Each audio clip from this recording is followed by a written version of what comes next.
How to disable YouTube restricted mode on iPhone. To get started, first of all go ahead and open up the YouTube application on your phone. As you can see, you are now in the YouTube homepage.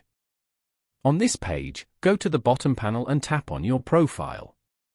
You can view your profile information over here, such as your YouTube history, playlists, likes, videos, downloads, and more. Here, go to the top right corner and tap on the settings icon. Then, go to General. Over here, turn off the restricted mode switch as shown. This setting will no longer hide potentially mature videos. This way, you get more control over your experience with the app and how you use it. Following these steps, you can easily disable YouTube restricted mode on iPhone. Thank you for watching. Please leave a like if this tutorial helped you, or leave a comment below if you have any questions related to the video.